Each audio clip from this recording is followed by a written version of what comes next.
Hey everybody, what is going on? I hope you guys are all doing well, and welcome to another tutorial video. In this video, I'm going to be showing you guys how you can fix the 403 forbidden error on your WordPress site. And yeah, that's pretty much what we're going to be doing, so let's get right into it. As you'll see, I'm on a different website, and I'll be using this article to help you guys since I cannot replicate the problem. But yeah, let's get right into it. So the first solution is, of course, disabling all your plugins. Just go into our plugins menu, then from bulk action select disable and then or deactivate and click apply.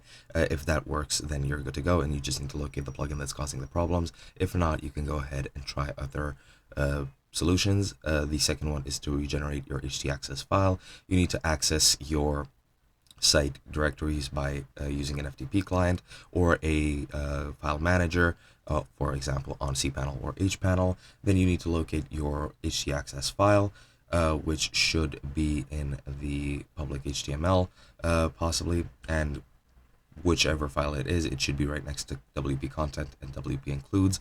Just download the htaccess file, then delete it, and then force a new one to be created. You just need to go to your permalinks, select whichever permalink structure or comment setting you want, and then just click save changes. Even if you don't change anything, you need to click save changes to generate a new htaccess file. Other than that, you need to correct your file and directory permissions. So just go to WP admin, locate that in your file manager, click on file permissions, and make sure that everything here is in order. Your site should have a numeric value of or file permission of 744 or 755.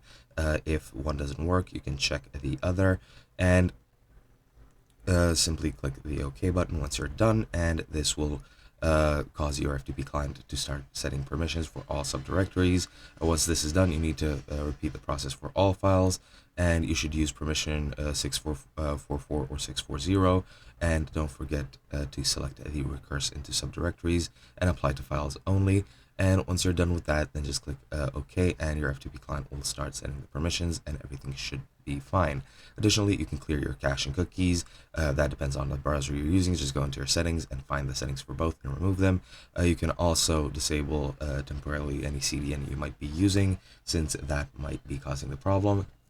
And another solution is to, of course, check for malware. If that is the problem, just scan your website, and that should show you any problems you might be having if it's malware. Additionally, you can just reach out to support if none of these work, and they should help you reinstate your site as fast as possible. And that is basically it. Hope you guys enjoyed, and I'll be seeing you guys in another video.